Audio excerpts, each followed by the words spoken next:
Good evening. This is the Town of Barnstable Waterways Committee meeting for March the 24th, 2026. Present for the Town of Barnstable Waterways Committee, all members present, Jacob Angelo, Greg Egan, Todd Willantis, Gary Schramick, and myself, Paul Everson. Present for the Town of Barnstable, Deputy Harbor Master Jay Horn and Administrative Assistant Mary Ann Burke. Uh, As always, please note that tonight's meeting is recorded and broadcast on Channel 18 and in accordance with Mass General Law, Chapter 30A, Section 20. I must inquire if anyone is recording this meeting, and if so, please make their presence known. On our agenda tonight, the first item on the agenda, act on the minutes of January 27th. We're going to skip that. I've gone over the minutes, and there are quite a few things that need to be corrected. So I'll get together with the harbor master staff, correct those, and present them at the next meeting. So the following, we have notice of intents. We have a few of them, so let's get started with those. Number one is Stephen M. and Beth F. McParland, 150 Carriage Road in Osterville, map 71, parcel 15-3. The applicant proposes construction of a permanent pile-supported dinghy dock with end platform and kayak racks. Do we have somebody representing that project? Uh, Good evening, Arlene Wilson, A.M. Wilson Associates for the McParlands. Um, you can see this property on the screen. This is a project that the Waterways Committee actually reviewed in 2022 and found that they had no objection at that time. The pier that's proposed is over 165 feet from the pier to the north and about 145 to the one on the south. It is not longer than either of the abutting piers. The McParlands will have a dinghy and a sailboat and possibly some kayaks. The Conservation Commission has already reviewed this. The reason that it's so many years past when you first saw this is that the Conservation Commission originally denied it, and there were subsequent appeals. This went to the appellate division, and the appellate division instructed the Conservation Commission that they had used the wrong standard in their review, explained what they ought to do. And the Conservation Commission 2 meetings ago actually approved this. I'd be happy to answer questions if anybody has any. Great, thank you, Arlene. Jay, do you have a blow up of that where we can all see the adjacent properties or the GIS photo? Thank you. And if you could just back it out first and see where exactly on Carriage Road this is. Everybody can see. And coming into West Bay off on the left-hand side, considerably down there. Okay, and if you can zoom in now, just show proximity of the other two docks.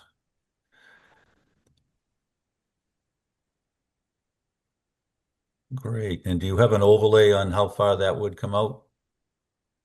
From the plans, it looks like, Arlene, is it 81 from mean high water? It's 81 from low water, which is Okay, Conservation Commission stipulates that it should not be more than one half the distance across the mean high water line out from low water. okay. I could measure it for you, Mr. Chairman. When I looked at it earlier, it's shorter than the two piers on the north and south side of it. So it's not extending out anything further than already exists there. There's also very limited navigation in this area. We do have some boats up around the corner, but this particular area behind their house is very shallow. Right. Okay. Uh, Questions or comments from committee members?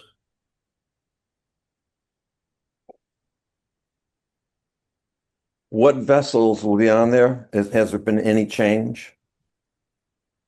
Um, well, there's no pier there now, so they have a couple of kayaks that they pull up on the shore. They have a day sailor, that'll go on the north side of the pier, and the kayaks will get launched off the south side. Conservation Commission will not allow a motorboat, because it's high-ranking shellfish, and you'd need 30 inches under the boat, and there's not that much water depth. Good, thank you.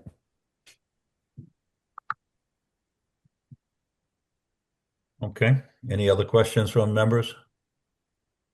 And Jay, Harbor Master Department in support? Yes, sir. No issues on our end. Okay, thanks. In that case, I'll entertain a motion to accept this as proposed. So moved. Second. All right, thanks, Todd. All in favor? Aye. Aye. Aye.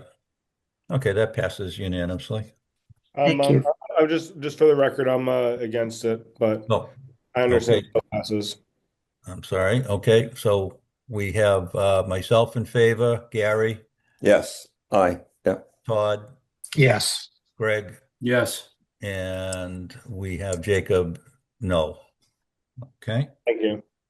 all right, thank you. Next up, we have Griffin Bordoin, Town of Barnstable, Department of Public Works, West and North Bay channels. Applicant proposes to routine maintenance dredging is required to restore safe navigation and access to the West and North Bay channels in Osterville Village. The proposed project is anticipated to consist of mechanical dredging of approximately 37,299 cubic yards of sediment. Construction is anticipated to start in October of this year, 2026, and completed prior to January 31st of 2027. Do we have Griffin present? No, sir. Jay Horn, Deputy Harbor Master. I did reach out to him today. He provided some plans of the area that they are going to be doing the dredging in. As you read, it's not going to be conducted until the fall, winter, 2026, going into 2027. The area that's highlighted in gray here on the screen is the area that they're going to be addressing. The top left-hand side of my screen here is the Osterville drawbridge as you enter into the marinas. Not going to be a very long project. They're not going to be out there for long, just touching up a few areas that need attention. Okay, great. That's good to see. Questions from any of the members? Comments? I think it's great and long time needed. So thank you to the town departments for this. Okay. Yeah, go ahead, Jacob.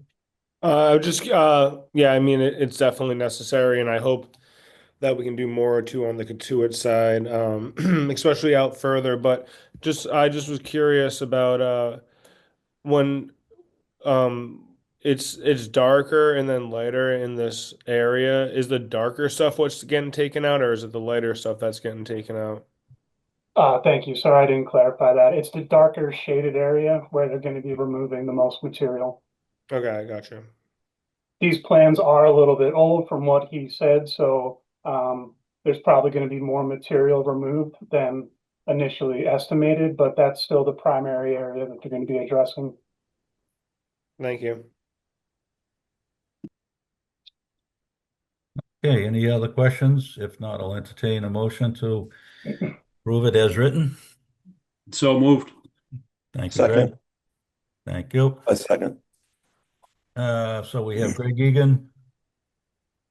Aye. And Todd, Aye. Yeah. Gary, Aye. Jacob, Aye. And myself in the affirmative. Thank you very much. Next up, we have Bayside Property Holdings LLC and Ostable Property Holdings 1 LLC, 148 and 186 Windswept Way in Osterville. Applicant proposes to replacement of approximately 550 feet of failing stone wall with a timber bulkhead and a nature-based shoreline stabilization solution along the eastern shore of Katuitt Bay at 148 and 186 Windswept Way. We have a representative on this project. Yep. Hi there. My name's Brian E. Angus. I'm here from Ty and Bond on behalf of the applicant. Okay, thank you. Go ahead. Do you guys want me to share? I will say this is my first Waterways Committee meeting. I'm happy to share, or is someone driving in the town? I have the plans pulled up for you. I apologize. I didn't recognize you, so I didn't make you a Totally fine. co-host. Yeah, No, but I have the property pulled up now on the GIS map for the committee sure, that members. would be great. Yep. Yep, this is located approximately across from the Katuitt Town Dock below Tim's Cove. And the two properties that we're talking about are the one that's highlighted. This is 148 and the one below it. Oh, let me put the parcels back on. Oh, they are on. I'm just glitching. It's these two properties right here, 148 and 186. There we go. Yep. So this is a notice of intent for replacement of an existing coastal engineering structure. It'll be replaced in kind with a timber bulkhead, and then towards the southern part of the larger parcel, there's a location where Wilkinson, right here, yep, where it's failed and more suitable for a nature-based solution. This will be not the timber-faced bulkhead, but a sort of more gradually sloped core log and planting solution here. There's no changes to the existing pier, dock, groins, and the notice of intent also includes invasives management and vegetation management behind the existing seawall. But from a waterways perspective, really no seaward expansion of anything here. So happy to answer any questions. We haven't even opened with Conservation Commission yet, so you are our first stop, and we're going to shellfish on April 8th and conservation on April 1st. Great, thank you. And you mentioned that they have a dock, but that's not being touched or incorporated in this project, correct? Correct, yep. Okay, so this is strictly replacement of this seawall. Correct. Thank you. Questions from members? And if not, I'll entertain a motion to accept. I just got a comment. ahead, It's Jacob. interesting. I think that trying to do something that's not a hard structure with the plants and since it's a good area like that like is something very exciting, and I hope it's successful, and I look forward to watching how it goes. Great. Okay. Pass that along. I make a motion to approve as presented. Thanks, Greg. Do I have a second? Second. Second. Thanks, Todd. And Greg is in the affirmative. Todd, yes. Yes. Gary, Yes. Jacob, Yes. and myself in the affirmative. Okay. Thank you. You're all set. Thank you. And next up, we have Henry Blair, 275, 277, and 295 Millway Road in Barnstable. Map 301, parcel 6301, 6302, 6501. Applicant proposes maintenance dredging of Millway Marina. The application is being submitted in accordance with the Town of Barnstable Wetlands Protection Bylaw, the Yarmouth Bylaw, and Massachusetts Wetlands Protection Act and associated regulations by the WPA. We have somebody representing this project. Yes, sir. Charlie Agro with BSC Group on behalf of the applicant. The proposed project is re-permitting maintenance dredging within the area that's been previously maintenance dredged numerous times. Most recently, the area was redredged back in 2020 and then finished up in 2021. The dredging would be completed by either mechanical means using an excavator or on a barge or a clamshell dredge, or it could also be completed hydraulically using a cutter suction dredge. Last time it was dredged, it was completed using a cutter suction dredge the first year and then finished up with a mechanical dredge the second year. So we're basically just looking to re-permit what's previously been done. No change in the footprint, no change in the depth, based on the hydrographic survey that we completed back in December. The volume to dredge down to the design grade of -6 feet at mean low water is 1,200 cubic yards. And then to the allowable 1 foot over dig, we have 1,800 cubic yards. So a relatively small dredging project here. If there's any questions or concerns, I'd be happy to answer them. Thank you. Great. I've got a question regarding how far south will you go? What will it interfere with the town boat ramp at Mattakees? Or are you going to be dredging that as well? The site is adjacent to the boat ramp, but it's south of the boat ramp itself. If you could, if you don't mind bringing up the plans, I can show you on the plan. Thank you. Yeah, thanks, Charlie. I did speak with Ian today from Millway Marine. The way he explained it is that it's going to be within the footprint of these two piers, and that the majority of the material is actually real close to the building here. This is where it tends to build up the deepest. So they're not going outside of these two fingers. This is the Blish Point boat ramp over here. So I think I'm correct in saying it's just staying with inside of these two fingers right here, correct?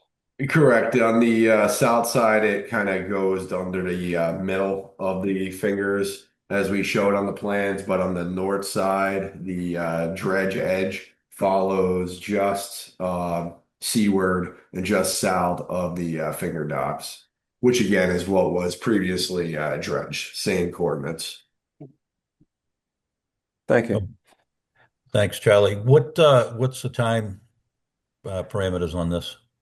Yeah, so the next stop, we're going to be going through conservation, and then after that, we have to deal with the Chapter 91 water quality certification and Army Corps of Engineers permitting process. So I think we're probably looking like another year or so. So maybe best case this time next year, it would be all permitted and ready to dredge.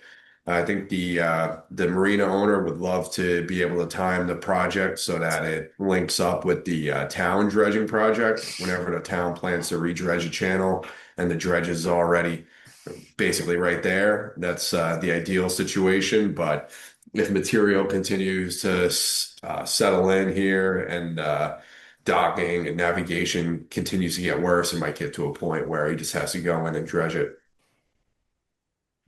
Okay, thank you. Any other questions from other board members? If not, I'll entertain a motion to approve this. So moved. Thanks, Todd. Second. Thanks, Greg. So we have Greg in the affirmative, Todd in the affirmative, Gary. Yes. Thank you. Jacob Yes. and myself, a yes. All right. We're all set. Thank you, sir. Thank you very much. Have a good night. You as well. Next up, mooring appeals. I guess it's that season, early in the season, where there are none yet. So, old business, commercial slips in Barnstable Harbor, continued conversation from 127 meeting. Upcoming workshop to discuss this topic will be on Tuesday, the 21st of April. Jay, can you talk to us about that date on the 21st of April? Is that still a valid date, or where are we at with it? Yes, sir. Thank you. I was going to address that later in the matters not anticipated, but we can get into it now. The harbor master and I are asking for a small extension on this workshop. in addition to the issues that we've already discussed, the problems we're trying to solve with our commercial fishermen, shell fishermen, we'd like to present a couple of other topics to the committee, bundle those all together. So, why we have you guys present. So again, that workshop was scheduled for April 21st. The May Waterways meeting is May 19th. I'm proposing either May 5th or May 12th to the committee, which is again a Tuesday. If either one of those days works for the committee, I would like to reschedule the workshop then. Okay, everybody look at your calendars if you would. I know I'm probably traveling on the 5th, so I would prefer the 12th. I don't know how it I, lines I up. did I did look at the 12th earlier, and that seemed like a good date, but I just want to look at what the tide is on the 5th, because the sooner the better. Uh, And ladies and gentlemen, it doesn't have to be a Tuesday. If there's another day that works for the group, anytime within that time frame is okay on my end. Okay, thank you. 5th is there is I think the 5th would be the bet. It's a 6:45 a.m. low tide. I know there's a lot of shell fishermen. Sunrise is at 6:08 that day. And then it's a 7:07 p.m. Uh, oh, I'm sorry, I'm in the wrong month. What month are we in? We're talking about May. May. Yeah. Oh, okay. You check that, Jacob, and in the meantime, Todd, how are you on either of the dates? I'm fine. The sooner the better, just because we've been putting a lot of conversation and time into this, and I think it's an absolute priority to push this discussion along as quick as we can. So, Yeah. I think skip. Tuesday the 5th low tide is at about 9 a.m. So that would probably work for a lot of the shell fishermen, I think. Greg? Yeah, I can, as of today, I can do the 12th only. Okay. I mean, again, the 12th could work too, if that was what you felt was necessary. Gary, how about you? Either one, but if we're looking at other days other than Tuesday, I mean, 4, 5, 6 work, if that works with Jacob's tides and your plans. Yeah, 4, 5, 6, 7, 8. That whole week really is probably pretty good for shell fishermen. It's in morning tides every day. Okay. Well, Greg cannot make the 12th. Greg can't make the 5th, nor can I. So I can do the 12th. Greg said he can do the 12th. Is everybody else okay with the 12th? Is No, there I any, can do the 12th. I'm just asking, is there any possible way to do that week on another day? Jay, what about you? What about the harbor master staff? Where are you flexible? I hear everyone's concern. We're going to be getting into high season. Everyone is starting to ramp up. I'm flexible that first week in May, but it's important that, all the committee members be there so that, I can present this information to them and we can have a discussion about it. So if 6th, 7th, or 8th doesn't work for Mr. Egan or Gary, then, let's go with the 12th. Yeah, I'm good any day that week. Not a problem. All right, that's the coming up to Mother's Day weekend there.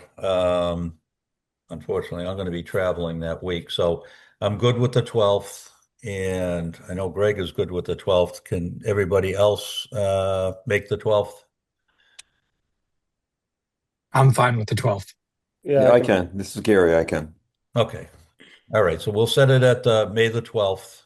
And Jay, as far as the time, do you want to do I know we're switching to 7 o'clock meetings set in April, but what time frame would you like for this? If we can do the 6 o'clock and get it over with, we're not gonna be working here late at that point. If it's okay with the shellfish community for 6 o'clock, I'd like to do it earlier. Try to get everyone out earlier. All right, so if everybody's okay with the 12th at 6 p.m., we'll continue the workshop until that date. And just a reminder, we do have our regular meeting is on the 19th, the following week, and that will be at 7 o'clock, so we don't get confused on that. Excuse me, Chairman Everson, Chris Yes, Clark here, go ahead. Chris Clark from the Town Council. From what I'm hearing, I think that the shellfishermen are not able to make that week that you're traveling. Are you able to attend a meeting by Zoom even though you're traveling? I would not be. Okay, so unless I'm hearing something different, they can't make it because you're traveling. I don't mean to be contrary. I'm just trying to listen in as a likely liaison to this committee. No, Um, Mr. Everson can't make the 5th, but Jacob agreed to the 12th, and I believe Jenny Bunnell's okay with that as well. We had a preliminary discussion earlier about this. Okay, then I misunderstood. Thank Okay. you. All right, thank you. Miss Bono would like to speak, if you don't mind. Hi, so I think everyone was talking about the 12th, right? Is that what kind of got, I have the tie book in front of me. So Yes. it looks like the low tide is 2:06 in the afternoon and it's a 1.0. So I can't imagine why that wouldn't work. I did talk to Jay earlier. I mean, I think all of us would love to do this the week before, but I think it's super important to have all the committee members there. So I think for most, I think I can't see why the 12th wouldn't work. So that's just my piece. Then I misunderstood. Thank you, Chris, for jumping in there though and clarifying. But yes, I misunderstood. Thank you. all good. Okay, thank you. And we will have it at the 12th at 6 p.m. Yeah, I would like to see if anybody has any comments prior to that's submitted way before the meeting, or their own discussions or proposals for that, just so we all can look at all the options before and we don't waste a lot of time going over new material to us. I was also gonna, if you don't mind, make a suggestion that this kind of the structure when it comes to our topic, as far as the commercial seafood moorings goes, we would like to, and I'm gonna be in contact with Jay about this and everything. It's not gonna be a surprise to the department or anything, but that we kind of propose what we're asking for, and then the department kind of like sees what we're asking for works instead of having them kind of make their own thing, and then we have to, if that's okay. Mr. Schrammick, again, Jay Horn, Deputy Harbor Master. Thank you very much for bringing that up, and I've kind of already addressed that with Mr. Angelo and Mrs. Bunnell. I'm trying to do a little bit of the legwork before this workshop. Mrs. Bunnell's going to drop off some research she did that involves other towns and what they're doing. I already sent Mr. Angelo our current regulations, the state regs. So again, I am trying to do as much homework as I can beforehand, get this narrowed down for everyone, and I will send that information out to the committee members before the workshop so that we can try to streamline this as much as possible. Excellent. I thought you would, but I just wanted to bring it up officially on the meeting. Yeah. Okay, great. So let's move on from that. Can we just in for the record one more time, please? We're gonna schedule this workshop for May 12th at 6 p.m. Correct. All right. Okay, now we have Brian and Nicole Connolly at 169 Salton Point Road in Barnstable. Property ID 3010003. Applicant proposes to construct a boardwalk above mean high tide access to the waters of Barnstable Harbor. The project includes salt marsh restoration and for proposed net environmental benefit to resource areas.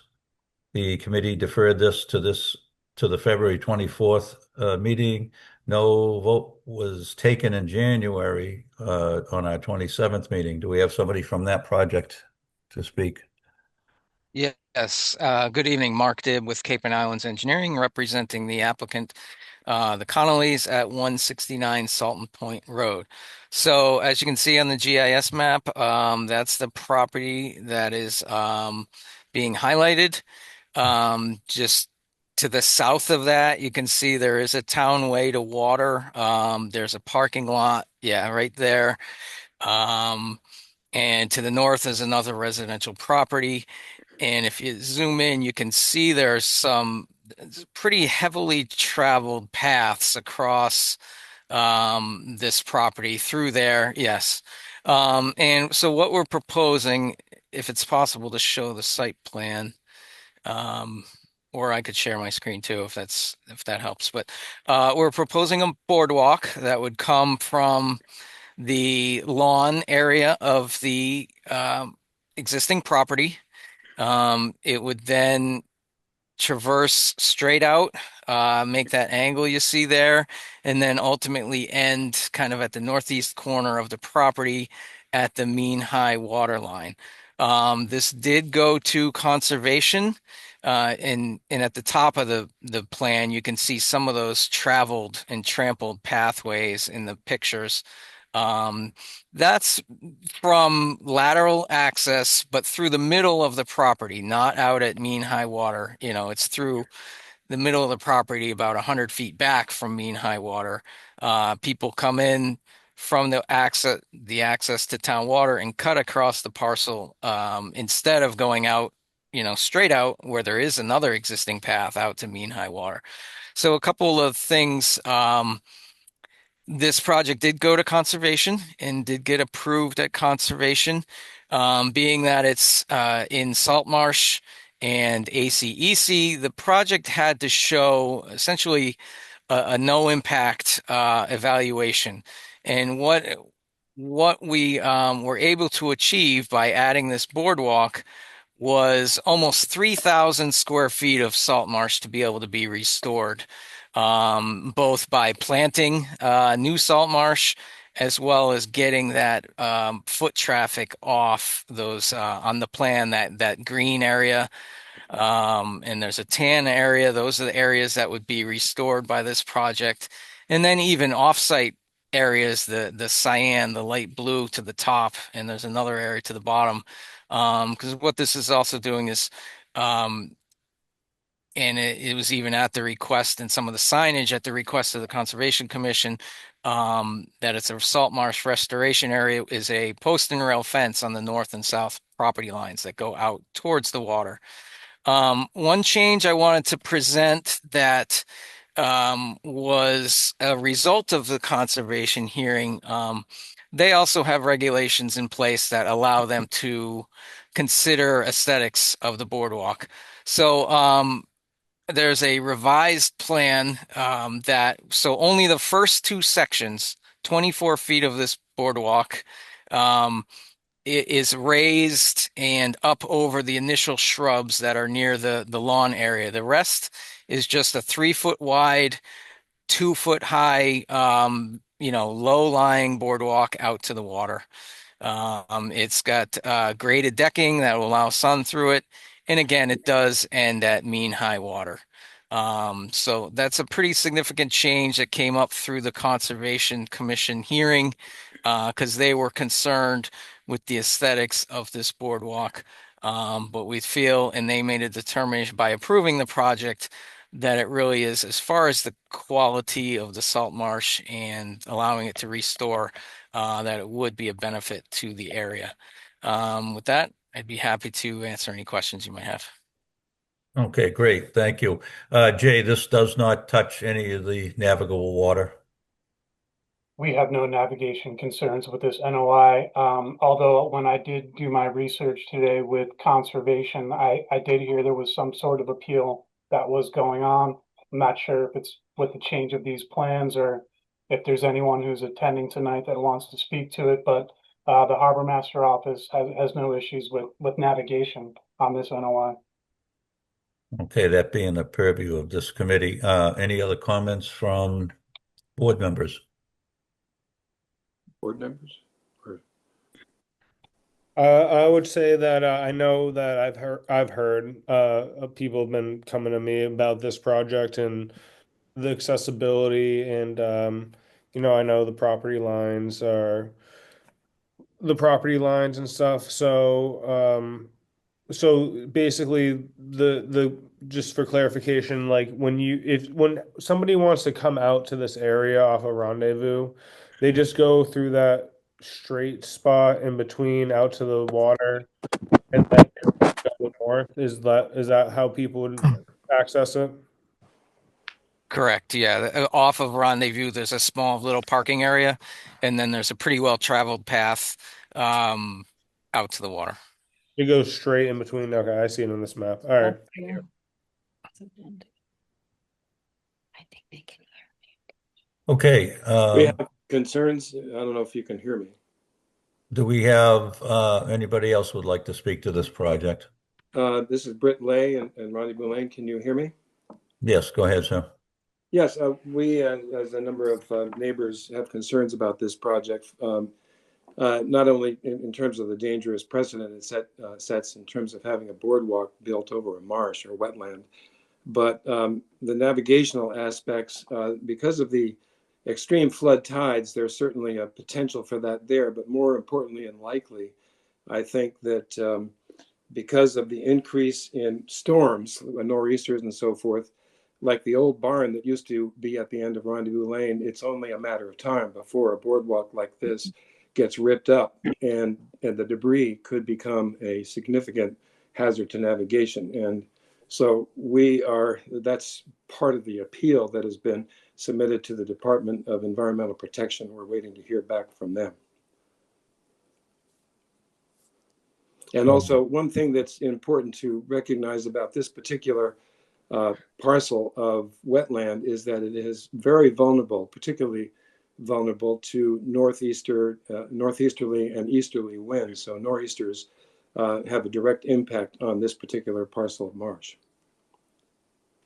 I have a question. What have you seen in, let's say, this winter or in previous winters where it's really cold in the harbor and the areas around ice over? Is that a potential issue? I believe that I believe that the ice flows that get pushed in, especially in relation to any northeasterly winds, could also be a factor in ripping a boardwalk like this up. As I said, I think it sets a dangerous precedent for other wetlands in the whole area, notwithstanding this one. Okay, thank you. So Gary, you have some concerns about this?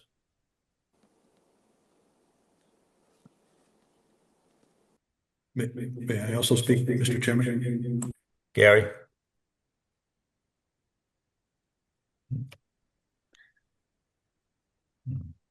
Gary, can you hear me?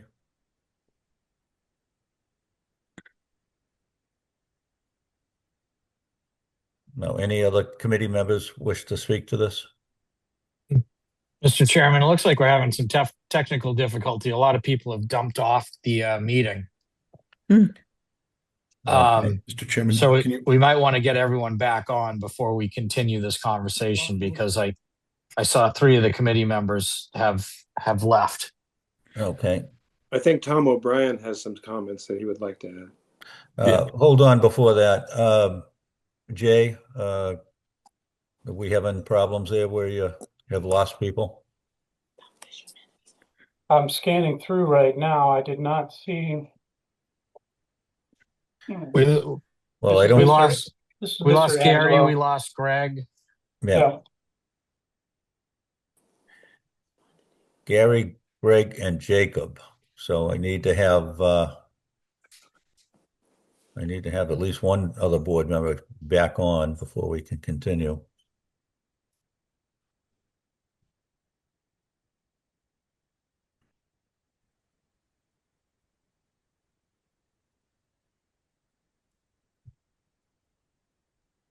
Mr. Chairman, Yes, go ahead. that was Mr. Angelo. Actually, he lost power and he said several other people did. It's not a connection issue on our end. Um, he's going to try to log back in on his phone. Okay. I do see, obviously, there's 17 people still in the meeting, so I think we can, proceed. Well, we can't proceed unless we maintain the quorum. Oh, I'm sorry. Okay. I just went out and I'll go back. I stayed in the waiting room till 6:35. Let me jump back in, okay? And no one was there. I just checked, but I'll move in and out. Okay, thank you, Marianne. Yep. Jay, did he indicate what part of town he was in where the outage is? I think Jacob's a West Barnstable resident. I'm not positive on that, sir. Okay.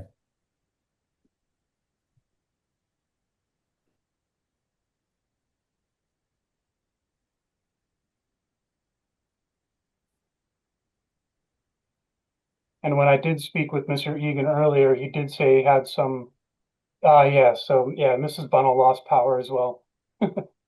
I know she's a West Barnstable resident. Okay.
Jay, just for clarity on this point, obviously it garners a lot of interest. Are we even required, whereas it doesn't affect any navigation, are we even required to make a motion and vote on this, or is this just an acknowledgement? It's not for notification. Yeah, the Conservation Committee would like our input. Again, that pertains to navigation, which, I don't have any issues with the project as presented. Yeah, I know there's a lot of conservation concerns over that, but that's not in our purview. And certainly I'm not trying to open or close a discussion one way or another, and we're not in the meeting. I just looking at this, I don't even understand. I'm not sure where our position is because it's outside of navigable waters. So Yeah. This is Britt Lay again. I apologize for the lack of video. I'm having a problem on my end with that.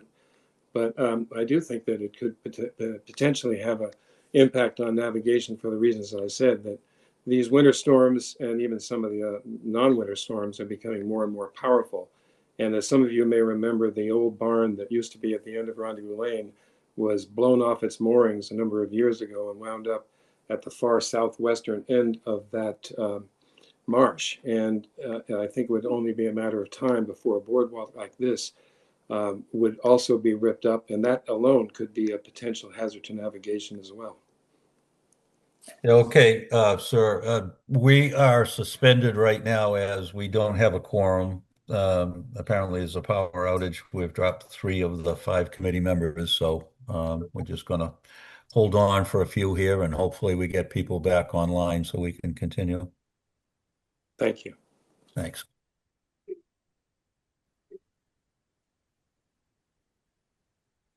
No, I get it.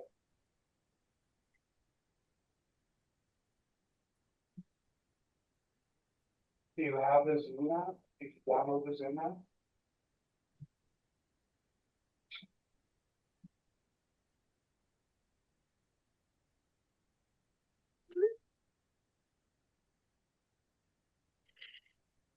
Mr. Chairman, Yes, what do you good. say? What do you suggest for a time on this so we can just put everyone on notice on how long we're going to continue? We're gonna suspend the meeting, I would say, if we aren't back on by 7 o'clock, which is 11 minutes from now, then if we haven't got a quorum to continue, then we'll just have to suspend the rest of the meeting. Mr. Chairman, I've never run into this before. Would we have to do this entire meeting over, or is everything we've done so far go to record? No, I don't think we need to do it over. We've gone on record on the previous things. We just would suspend the meeting at this point when we lost a quorum, and Okay, we just we'll pick it back up if we don't continue get with this NOI and the rest of the agenda next month if we have to. correct. Okay. Yep. Again, I just spoke with Jacob Angelo. He's trying to get back in. He's having some difficulty on his phone. Excuse me. That's him now. Okay. Sorry for the delay. We lost power in West Barnstable and we're back up. Okay, good. Welcome to West Barnstable. It always happens. So we have Gary back on. So 1, 2, 3. We do have a quorum back on. As I said in the beginning of this presentation on this particular thing, it does not reach the navigable waters, which is our purview of this. May I speak, Mr. Chairman? Mr. O'Brien, go ahead. Sure. My name is Tom O'Brien. My wife and I, Patricia, are the owners of 22 Kent Road, which is a home located across the street on Kent Road from this property. If I could just add a couple of things to what our neighbor Britt Lay had said. There are a number of us who are concerned with this proposal. I would just say that the presentation and the proposal that was made to the Conservation Committee in December took many people by surprise, and so I'm not sure that many people knew about it and had the opportunity to appear before that, which may or may not have made some impact on that vote. I would add a couple of things on the navigable waterway piece of it. I am unfamiliar with the charge of this committee, but I would suggest that at high tide, a high tide would cover this boardwalk, certainly at 2 feet off of the marsh. And there are many kayakers, boaters, others who come in close in here. And so to me, I think it does affect the navigable nature of this space. I would just add a couple of quick things. The most important piece is this feels like it's moving pretty fast. As I said, a number of us were unaware that this was going before the Concom in December. It's an important precedent-setting item that I think should be considered by this committee and by other leadership committees in the town. This is something that will completely change the public's access to the clamming areas and the shellfishing areas that are located out there. I would suggest that, it seems strange to me that the presentation that was made by the advocate would suggest that building a boardwalk would somehow add an environmental savior piece to the marshland. It seems to me that building a hard scape boardwalk would kill whatever grasses are underneath that boardwalk, number one. The mere construction of it and the equipment that it would take to build it would certainly affect the marshland. And the alternative that the public sort of makes its way across there in order to go shellfishing out on the end just seems strange to me, since this is a clear privatization, which is, to me, the most important part of this precedent setting. That if you just look at the placement of this, the path that shell fishermen and other folks for generations have taken has been to come to park their car in that space and then to walk across to be able to go clamming. And so at low tide, I suppose you'll go around and walk out to go clamming to make that path. But from mid tide to high tide, that means that the entire piece of marsh is not accessible by the public, which seems to me, again, a really important precedent-setting item that should be considered and not be moving at this fast a pace, that's for sure. So again, thank you so much for hearing us out. I appreciate you making time for us, and thanks for all the good work that you folks do on behalf of the town. Thank you.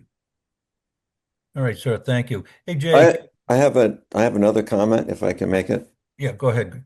Go ahead, Yeah, David. I've seen moon tides with storm surge ties, flood the Millway parking lot. I haven't viewed it, what happens to this parcel and the marsh on the marsh side, probably because you really can't access it because of the It will. super high tides. It comes up. We've been living across the street for 10 years, sir. I'm sorry to just add, it comes up to the backyard of that home, the home that is the proponent here. So the moon tide and the high tide will come up frequently, a number of times a year. That will come up, flood the parking lot and flood the backyard of this home.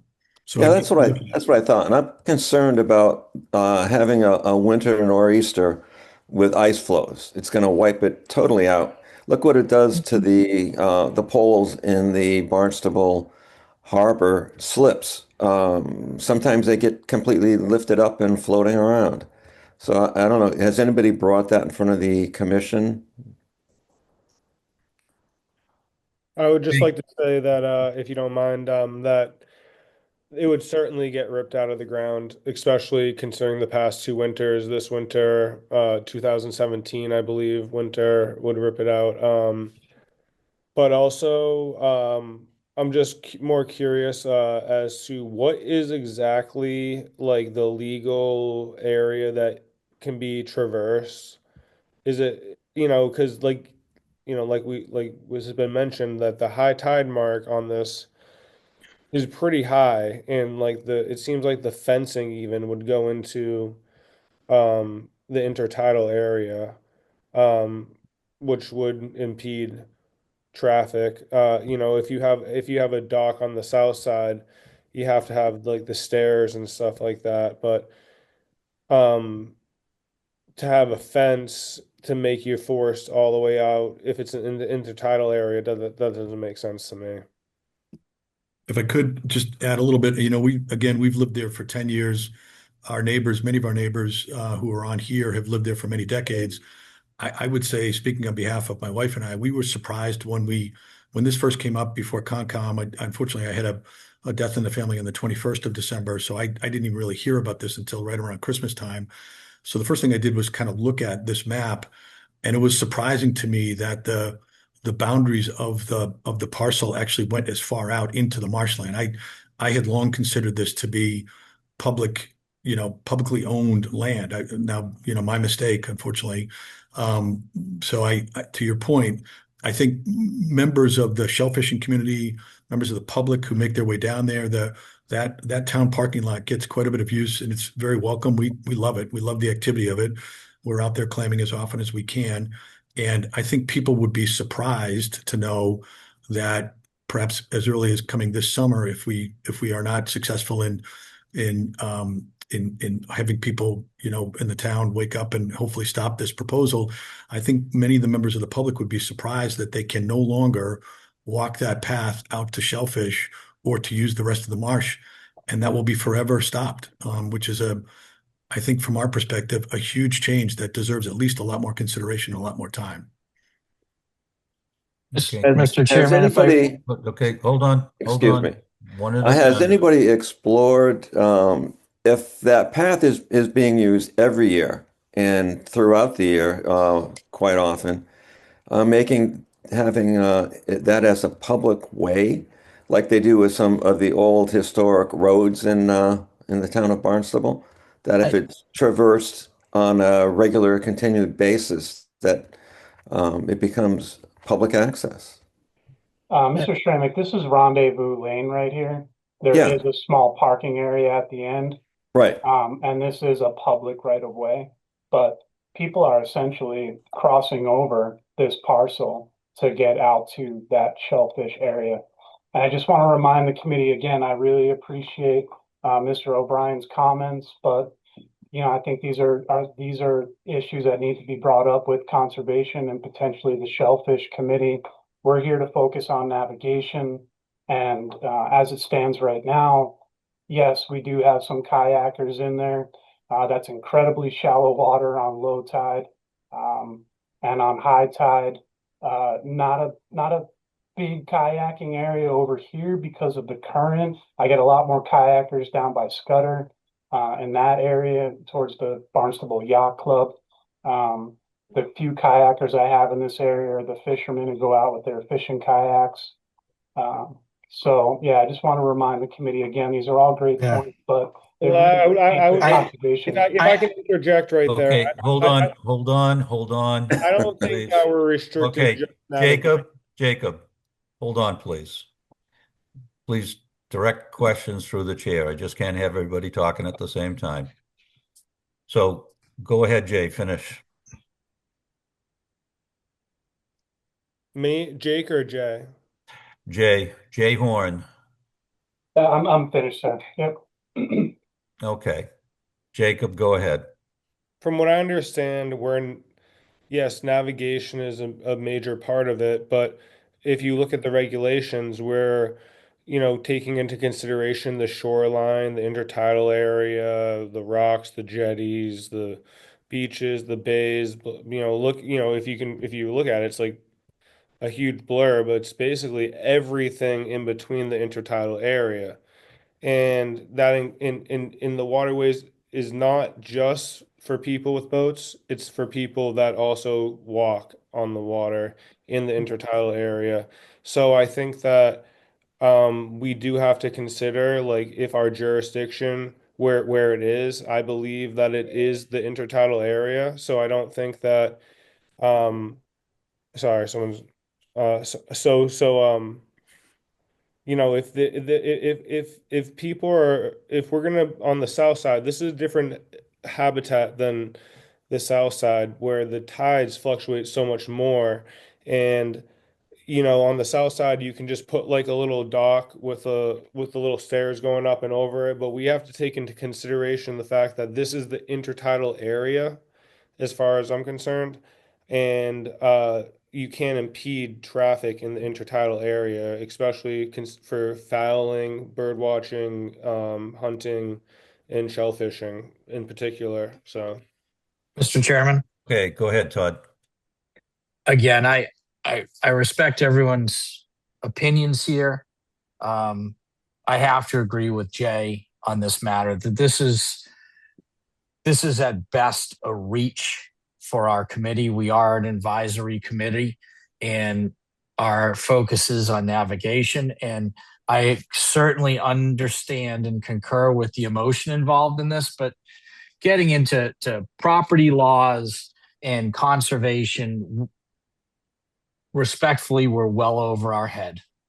And if it's under appeal with conservation, maybe it should proceed through that process. And if they still need an opinion post that appeal process has been satisfied, maybe they can come back. But I really think this is premature and unapplicable. Okay, I tend to agree with you, Todd. And what I'd like to do at this time is, Can I ask, Mr. Chair, then can I ask this question? My name is O'Brien again.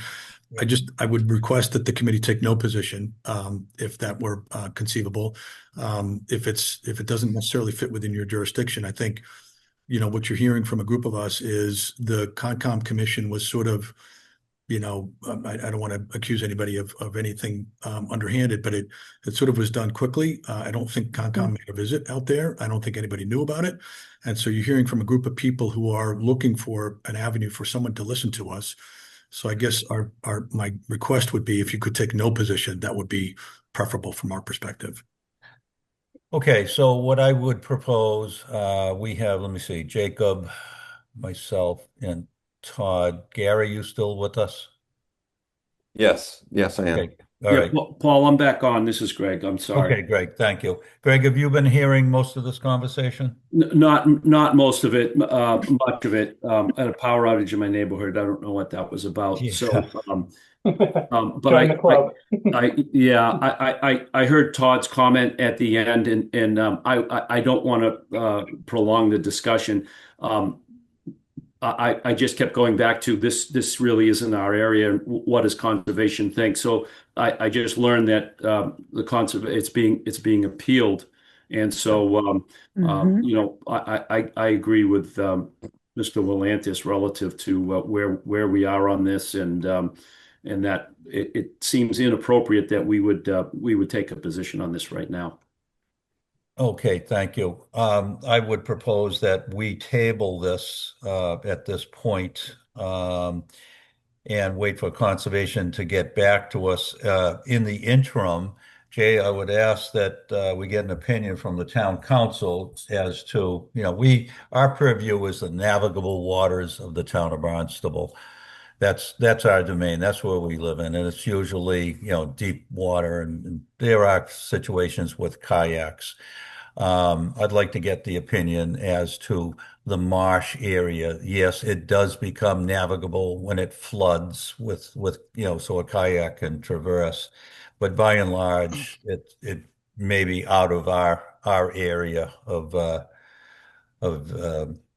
I don't want to say expertise, but advice. So seeing that it's pending appeal with conservation, a lot of times we will report back to conservation, or they may ask us for our opinion. So I would say we do not go further with this tonight. So I would entertain a motion that we table this and wait to hear back from conservation. I'm in agreement with that, Mr. Chairman. Okay. Do I have a motion? That's so moved. Okay, Greg. A second? I'll second that. Okay, Jake. So we have Greg in the affirmative, Jacob in the affirmative to table this motion, to table this proposal right now till we hear back from the Conservation Department, pending an appeal on this. Todd? Have we got Todd still? Maybe he lost his power now. Gary? Yes, I agree. Okay, thank you. And myself in the affirmative. So we will table this until we hear back from conservation and pending also an opinion from town council on the navigable waters. Does that include a marsh area that gets flooded, and you could take a small vessel like a kayak. So okay, that is tabled. Thank you. Good night. Thank you. Thank you. Okay, thank you. Hold on. Oh, I had a glitch here. We're Okay. on to new business, Mr. Chairman. Yeah, okay, I've got it back. Commercial slips in Barnstable Harbor, continuing conversation from the 27th of January. Excuse me, sir, that's old business. We're on to new business. That's old.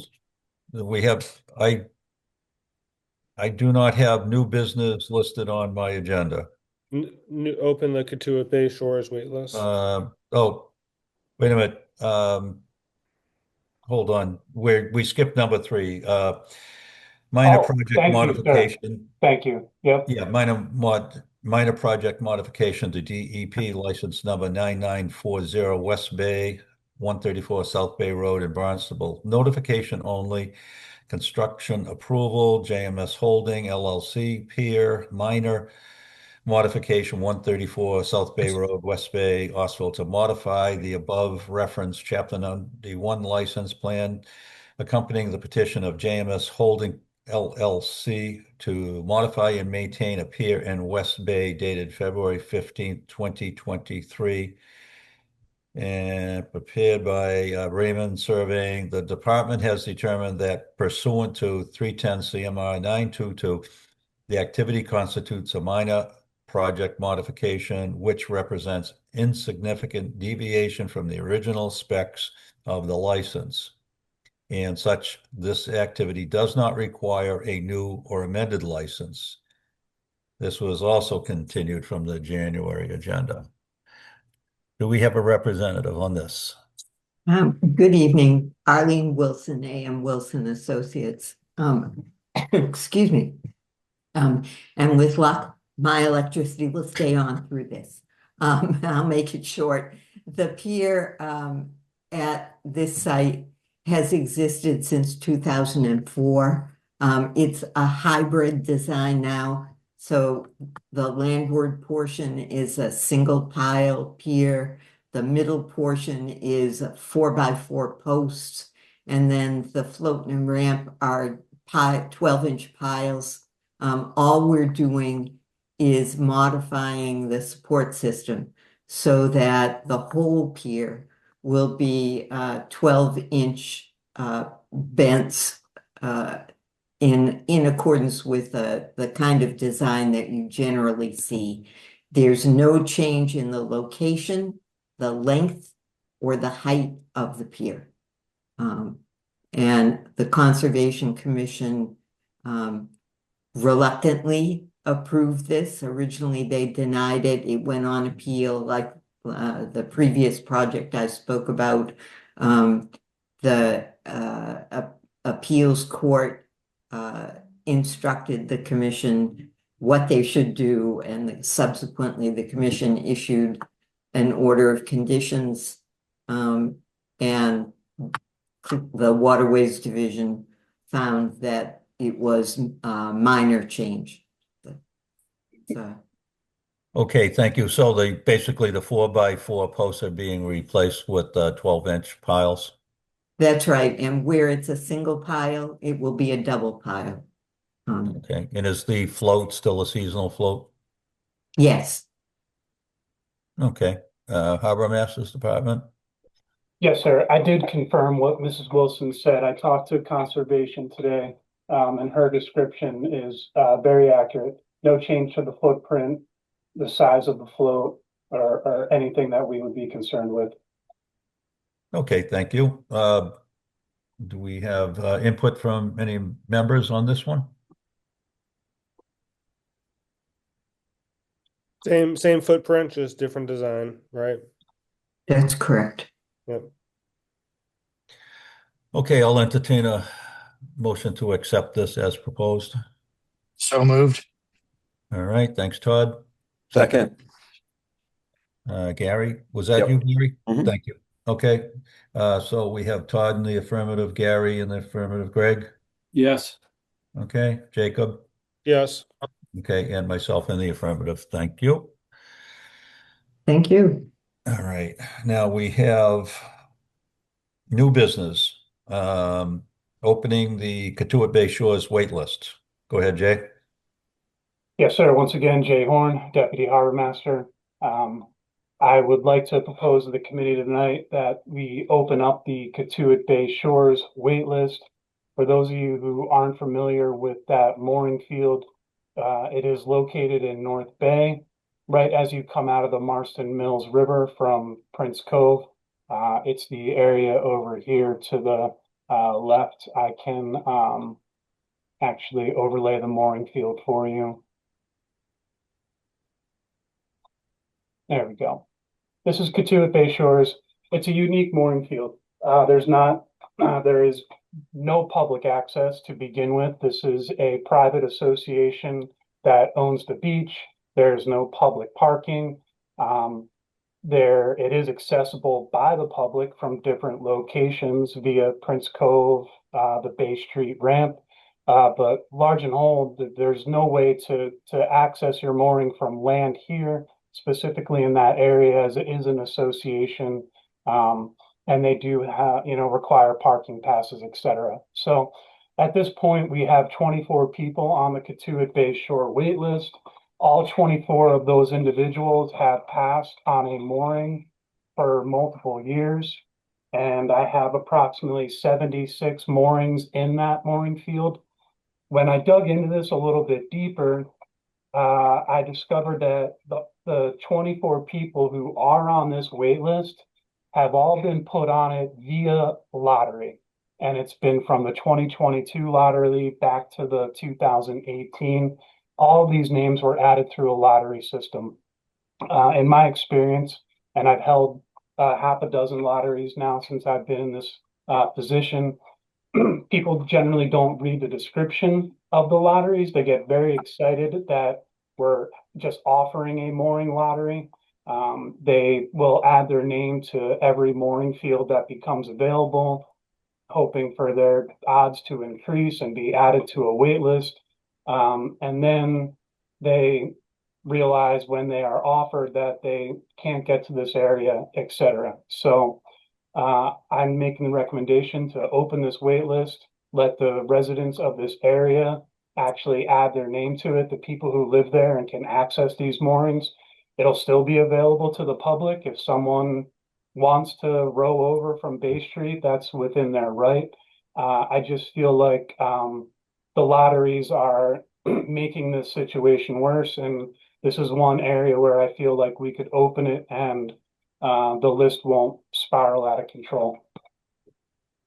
Okay, Jay, thank you. And did you say the last time you opened, you had moorings available? You've opened up you've gone through the current wait list there?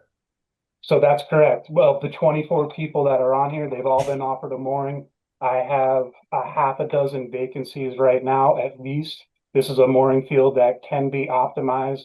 It could be better utilized, but at this point, I can't give a mooring away. And I'm reluctant to hold a lottery because, again, we're going to introduce a lot of people to that list who don't understand the unique situation of this mooring field. Okay, and how do you propose opening up the wait list? I just make a recommendation to the town manager. I just notify him actually.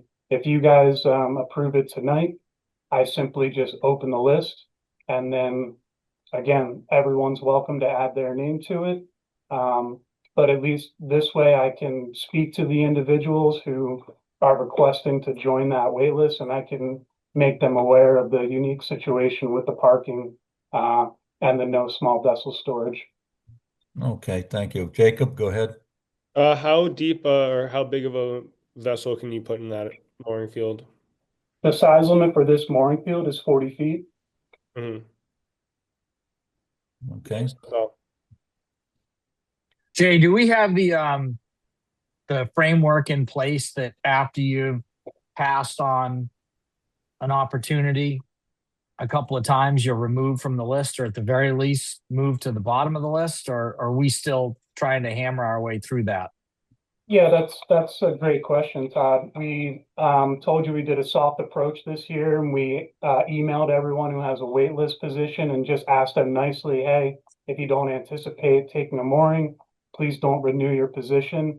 And it actually worked. It didn't solve our problem, but did have a good response. We had several individuals who congratulated our department for paying attention and for addressing this issue to begin with. Then we had numerous people who did give up their waitlist positions. This is going to be part of the workshop. When I spoke earlier about us getting together with you and bringing up some other issues that we have here in the department, we're going to be discussing the wait list and how we can manage that moving forward. Again, it's the town, things take time, but I'm adamant about finding a solution that works for everyone and that's fair. And I'll be, proposing some ideas to the committee at the workshop. Great. Appreciate your hard work as always. I know you're working to make it accessible for everybody. Okay, do you want to vote on that, Jay? I would like your support, gentlemen. Yeah. And again, Okay. if for some reason this backfires and we see an influx of individuals, we can always close it again. But I don't think it's going to be an issue. All right, so I'll entertain a motion that we open up the Katuitt Bay Shores wait list, mooring wait list, as recommended by the Harbor Master Department. I'd like to make that motion, and I'd also like to add the caveat, and I'm not even sure if it's possible, but I do believe it is, that by making and voting in favor of this, that we also grant the Harbor Master the acknowledgement from this committee that he can close it without waiting for a meeting. Okay. Second. All right, thank you. So all in favor, Greg Egan? Yes. Thank you. Todd? Yes. Yes. Gary? 100% yes. Jacob? yes. Yeah, and myself, yes. All right, so that's done. Thank you, gentlemen. Okay. And next we have proposed adjustments to the current buoy configuration within the three bays area. Waterway to improve safety, clarity, and overall navigation for boaters. Go ahead, Jay. Actually, Assistant Harbor Master John Flynn is going to take the lead on this project. Okay, go ahead, John. Good evening, John Flynn, Assistant Harbor Master. Yeah, just thank you for having me tonight. I'd like to propose just this adjustment to the buoy configuration to improve this clarity and safety within the three bays waterways. Currently, there's 12 no-wake buoys, and last summer we did notice there was some confusion by boaters, especially visitors to the area, a little confused as to where the speed zone started and ended. So for example, if you're entering Katuitt Bay, you initially see your first no wake zone at the point there off Sampson's.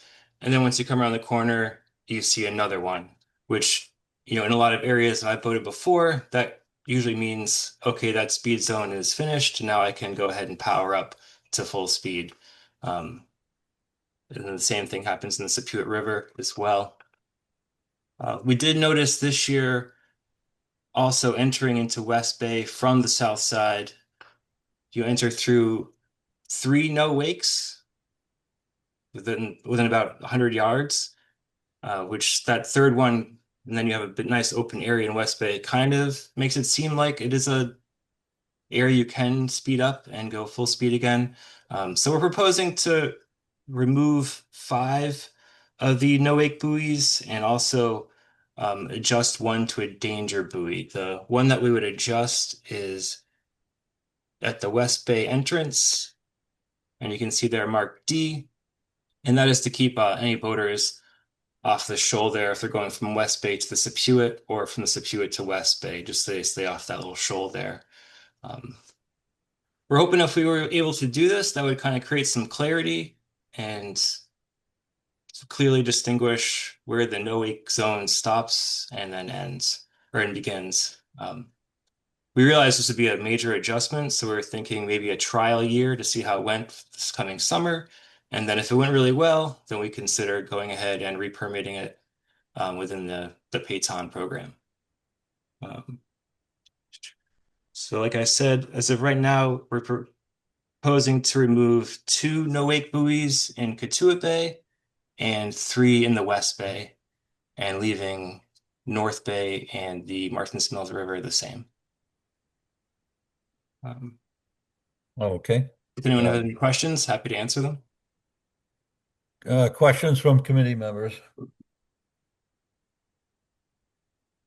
I don't have a problem with it, but I'm just kind of always been curious about how come North Bay is like the only place that you're allowed to go fast in? Like, why can't you?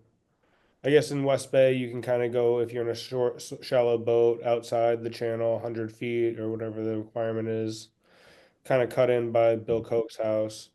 But then Katuitt Bay, it's just kind of like slow as you can go all the way to the cut from the Narrows. And just curious, you'd say maybe that, well, because there's mooring fields in the Katuitt Bay, but obviously North Bay is also full of mooring fields. My understanding is the North Bay is allowed to go fast in that certain area because of the water skiing potential there. Maybe Deputy Horn has an answer. I'm not sure how long it's been like that.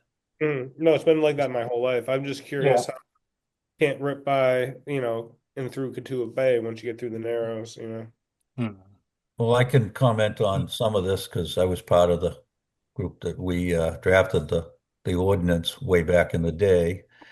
And the reason we had the no wake in the 6 miles an hour within the channel or 150 feet either side. On real busy days, we were encouraging the small boats to get out of the channel, particularly West Bay, like say from the bridge out, where small tenders, 13 whalers, things of that nature, could actually scoot along, not really make a wake, Certainly, usually on a typical day, their wake isn't much bigger than the ambient wakes around, naturally. And the reason was twofold. Number one, to take them out of the channel so they're not clogging up the channel. The other thing is kids gonna go want to go fast in boats. And rationale was we did not want to see kids just bottled up 6 miles an hour in the three bays. And then when they finally got to go fast, they'd be going outside of Sampson's Island and out there, particularly the tender, the tenders for the yacht club and things of that nature. So um, What about making it like half of that distance from the channel for those kind of boats? Would that ever, relieve stuff? Maybe make a little bit bigger boat, like, 17-foot whaler. I don't know. Well, the problem is, some of the jet boats, as things changed, jet boats and shallow draft boats, I mean, we had one in front of the Waterways Committee, if you'll recall, over at Halls Creek that was in the 40-foot range. The gentleman from Florida that said the thing was only going to draft like, 8 inches. I mean, you don't want to see Sure, okay, big yeah. things like that zooming Yeah. around out there. So times have changed. The industry has changed with boats. So I think our signage could stand a little bit of an upgrading. And I spoke with Jay earlier today about this and perhaps, some permanent signs. Problem is sometimes you'll put like begin 6 mile an hour on a round buoy, and depending on how the chain is twisting, how the tide's moving, how the wind is going, you don't see that, and I can appreciate, some people just not knowing because a lot of areas, yes, it is traditional. It'll say begin 6 mile an hour or begin speed zone, and then then it shuts it down, and then another sign will say resume safe operation, resume safe speed, resume speed. Um, but those are permanent markers, by and large. A lot of those are erected on piles and with signage. So we're operating with the buoys here, and yeah, that does create some confusion. So I would be open to some experimentation as to uh, where we're going to go with this.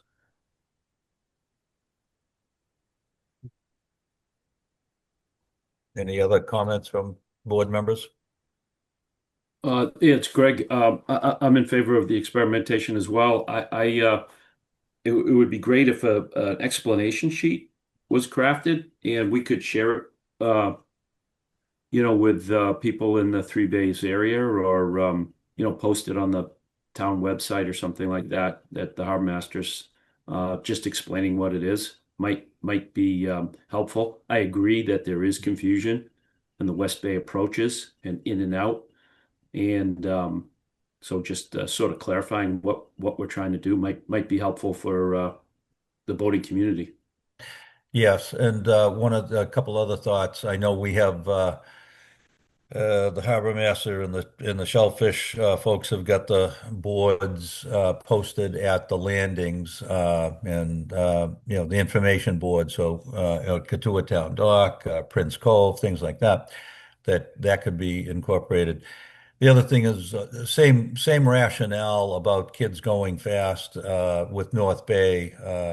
Would rather see them water skiing in a inland area if possible, rather than kids going outside where you don't know if they don't have an observer, things like that. Over the years, I had covered running the police boats. Many violations of not having the observers and having some accidents pertaining to that. So we'd much rather have them in where they can be seen. And of course, now with cell phones, everybody can be reporting things and of that nature.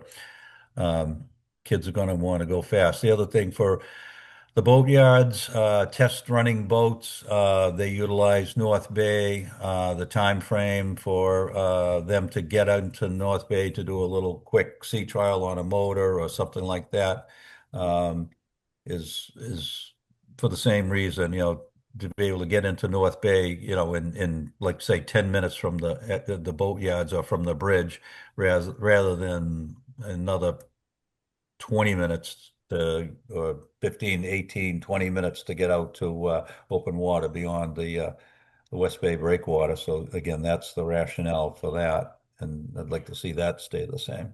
Yeah, Paul, I'm glad you brought that up. I was going to, and it's a critical component and a traditional historic use up there in North Bay for the boatyards to do those testing. Thank you. Yeah, Jay Horn, Deputy Harbor Master.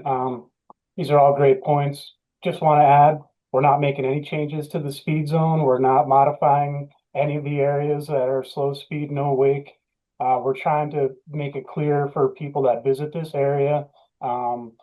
We just, over the years, we just keep adding buoys, and then it just got way too cluttered and, in my opinion, confusing. So we're going to try to just clean it up a little bit. We're going to do a trial basis this summer. We are increasing our patrols, and Katuitt is on the list this year for late night patrols, try to mitigate some of those issues we have with the slow speed, no wake violations. But we will put something together in writing just to clarify the placement of the new buoys, and I'll make sure that we get that posted for the committee. Okay, great. Thank you. Moving on, we have correspondence, Stan Drake letter. I did not receive a copy. Is this a new letter, Jay? Did you know? This is the gentleman that has the pirate boat down on the bulkhead in Hyannis. I know That is correct. Yep. Is Mr. Drake present tonight? I did speak with the harbor master this week. The harbor master, acknowledges that he has been speaking with Mr. Drake and working with them. So again, we're an advisory committee. We're not going to tell the harbor master you need to move somebody's slip because this one is better than that. This was addressed by this committee before.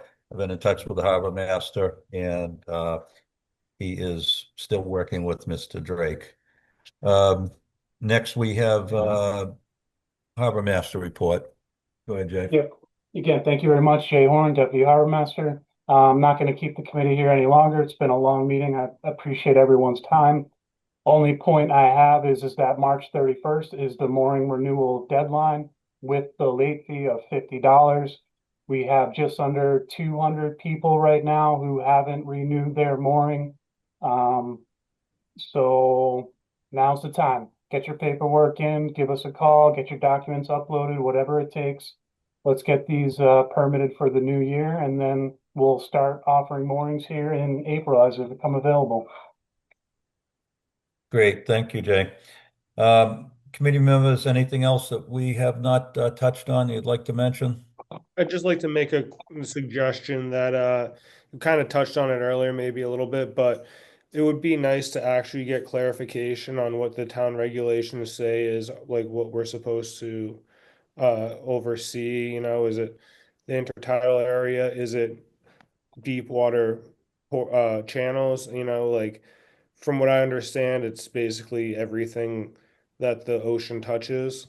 Um, and it doesn't restrict, it doesn't limit just boats, but I could be wrong. So Yeah. it would be important to know so that we don't have to keep, having be told just from on the committee, this is what we do. Well, I think that there's a little discrepancy there, what we actually do. So Well, we're going to get that clarified as we had mentioned on the item that we tabled. So we'll get a clarification there from thank you, town Mr. attorney. Yep. Anybody else? If not, I'll entertain a motion to adjourn. So moved. Thank Second. you. Thanks, everybody. Second. We'll Thank see you. you. And again, the next meeting is on the what do we have it as? April Is it April 21st? First, yep, April 21st. Or was that the workshop? I'm That's the confused now. workshop. Yep. So I No, think the the Waterways is the workshop, next that was the Tuesday. workshop date, but Next meeting that, is April 28th. April 28th. Yeah. Okay, And is that 6 p.m. or 7 p.m. while we're 6 all here? o'clock. 6 o'clock on the 28th. All right, 6 o'clock on the 28th. all righty. Thanks, everybody.